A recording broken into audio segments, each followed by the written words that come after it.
I felt different as a child, but I didn't have the words to describe what that meant in the way of my gender. So I always identified with guys, but I didn't realize that like how I was feeling was even possible. So although I related more with guys than girls, it wasn't like I had the words to know that I could be a guy.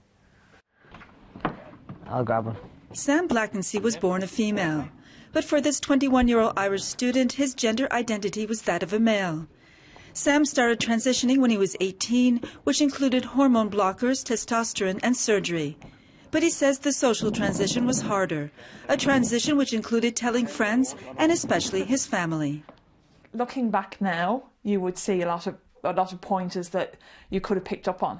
But at the time I didn't know about transgender, so I wouldn't necessarily picked up that Sam was anyway different. He probably would have been classed as a tomboy, to be honest. You know, like, so he would always have played with figures and would have dressed for Halloween as always the male character. So he's big into Harry Potter, so he would always have dressed as Harry Potter. It would never have been as Hermione.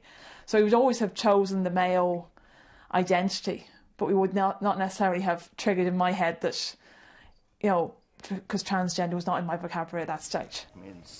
Expressing one's gender identity, but especially having it legally recognised, has been a long battle for the world's transgender community, especially in Ireland. Claire Farrell is 71 years old. She grew up during a time when divorce was illegal and homosexuality was a criminal act. For her, the right to express her gender identity was close to impossible. Growing up, well, back in the 50s, I mean, I was struggling to understand who I was. I mean, I knew in my mind I was a girl, but I also didn't talk about it and didn't express that to my family or other people because I felt that the environment there at that time wouldn't have accepted it. I wouldn't have. It would have been quite serious, I think. In the 60s, it was still bad. I mean, that's when my parents discovered that I was, well, if you like, dressing in girls' clothes and so on. And they couldn't deal with that. They just couldn't deal with it. So all my working life, therefore, I was masquerading as a male. That's how I describe it, yeah, and did that for my entire working life until I retired 3 years ago. Ireland is the only EU country that has no provision for legal gender recognition, but this will now change. The Irish Parliament is set to approve a gender recognition bill. It will allow trans people 18 years or older to legally self-declare their gender identity. This law comes on the heels of Ireland's historic same-sex referendum, where a large majority of the Irish voted yes to marriage equality. For trans people, this gender bill is cause for celebration, or at least a nice picnic in Dublin. Sarah Phillips came out as a transgender almost 30 years ago. She sees this new legislation as helping end discrimination, but especially a recognition of fundamental rights.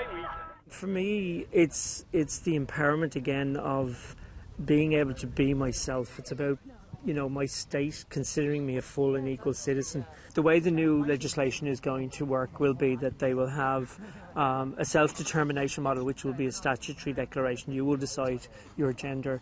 You will register that gender with the department. They will then forward that copy that document to the Register of Births, and you can apply for a new birth certificate. That new birth certificate will only represent your present gender. Your old birth certificate will still remain, but it will be locked away where nobody can access to it except yourself. A new birth certificate which will make it easier to change other documents such as a passport, driver's license or health card. It's what Ireland's trans community has been lobbying for years. But the new gender recognition bill will also go one step further. No medical paper or examination to legally validate your gender identity. Most countries do require that a psychiatrist or a psychologist or somebody from the medical realm has to sign off on your identity, has to validate you.